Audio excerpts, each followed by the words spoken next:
Alors ici, je vois la foi active. C'est ce dont je vous parlais. Dieu a regardé Moïse. Moïse avait la foi morte en Égypte. Moïse a vu ses frères mourir en Égypte. Moïse a commencé même à tuer des gens en Égypte. Moïse est sorti de l'Égypte mort de peur. Moïse est sorti de l'Égypte mort de phobie. Moïse est sorti de l'Égypte mort de découragement. Moïse a commencé à élever les brebis, les moutons. Il était mort, Moïse. Il n'avait plus de vision. Moïse était mort. Puis un jour, au buisson Adam, Dieu a commencé à l'enseigner. Amen. Dieu a commencé à activer sa foi. Et la foi morte de Moïse est devenue vivante. Dieu lui a parlé d'Abel. Dieu lui a parlé d'Abel. Venez avec moi dans Hébreux 11. Comment il lui a parlé? Il faut aller dans Hébreux 11. Quand vous êtes dans Genèse, vous n'allez pas bien comprendre ce qu'on lui a dit. Venez avec moi dans Hébreux 11. Vous êtes là? Oui. Vous êtes arrivés? Oui. Verset 4, c'est par la foi qu'Abel offrit à Dieu un sacrifice plus excellent que celui de Caïn. Et c'est par elle qu'il fut déclaré juste, Dieu éprouvant ses offrandes. Et c'est par elle qu'il parle encore, quoique mort. Non seulement qu'il a sacrifié par la foi, mais il est encore en train de parler maintenant. Son sang parle encore. Son sang était encore en train de le défendre contre son frère. Quand il était déjà mort, parce que le sang de la foi parle encore. Amen. Les gens qui meurent dans la foi. Et Moïse, regarde Abel, même après la mort, il parlait encore. Moïse, Enoch, venez avec moi toujours dans Hébreux 11. Moïse là était à l'école, et nous sommes dans cette même école.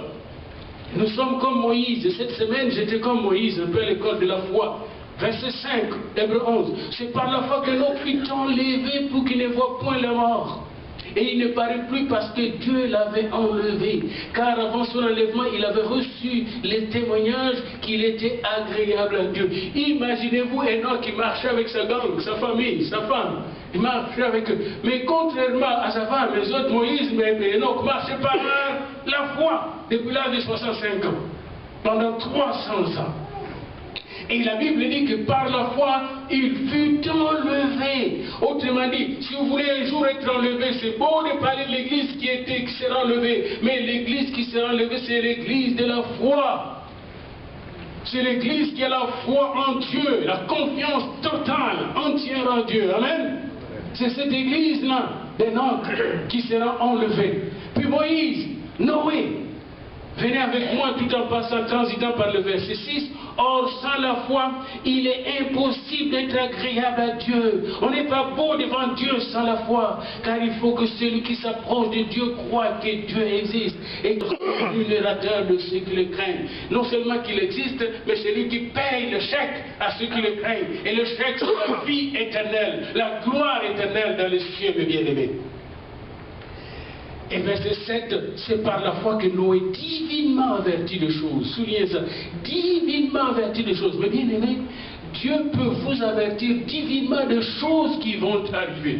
Pendant que j'étais là, je ne sais pas ce qui se passe, quand vous allez rentrer, vous allez regarder votre télévision, mais il me semblait dans mon cœur qu'il se passait quelque chose en Égypte, qui est sous les troubles, on dirait quelque chose, que l'armée était sortie, qu'il y avait quelque chose de dangereux qui se passait en Égypte. Et tout mon ventre, tout mon corps brûlait pour prier pour l'Égypte. On va vérifier ça. Mais il y a quelque chose. Nous savons que l'Égypte est dans le trouble depuis quelque temps. Mais à l'heure où vous étiez en train de prier, il s'est passé quelque chose d'historique en Égypte. Mais bien aimés dans le Seigneur, il est grand temps que nous puissions avoir notre ciel phone toujours connecté. Toujours connecté. Eh bien, Noé était connecté. Et c'est par la foi qu'il était divinement averti, divinement informé par le Seigneur. Et Abraham, là on tombe sur Abraham, de Genèse 12 jusqu'à Genèse 24. Depuis l'âge de 75 ans jusqu'à l'âge de 175 ans, Abraham avait appris à se laisser conduire par le Seigneur grâce à une foi active et vivante et vivifiante. Et c'est ce que nous allons voir rapidement aujourd'hui. Allons à l'école de la foi avec Abraham. Quand vous regardez dans Genèse 12, au verset 1, vous allez voir qu'Abraham avait réellement un ciel fort. Dites à votre ami un ciel fort. Dites à votre ami un ciel fort. C'est un appareil très sophistiqué, créé par le Seigneur, le Dieu de Diaphouila. Et je suis sérieux là-dessus. L'Éternel dit à Abraham, va-t'en de ton pays. Donc, Abraham, on lui a parlé clairement à l'Éternel, ok? Imaginez-vous si Abraham, après avoir écouté, va-t'en de ton pays, il va se réunir avec des gens pour décider s'il doit partir ou s'il ne doit pas partir.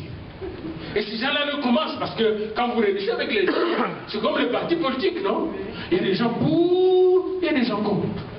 Puis les débats démocratiques, débat familial, etc. Parce qu'il était chef de clan. Là, il se trouve déjà à Charan. Et à Charan, c'est très loin de Our. Il vient de quitter Our. Son père vient de mourir à Charan. Puis là, après la mort de son père, on dit, quitte ici maintenant, va dans le pays que je te donnerai. Et il ne voit pas où partir. On lui montre seulement, va. Mon esprit va diriger, va. Dans le pays que je te donnerai, comme Moïse, comme Noé, quand on lui a dit, les déluges vont venir, il n'a jamais vu des déluges. Abraham a eu la parole révélée. Quand vous avez la parole révélée, vous n'avez pas à discuter là-dessus.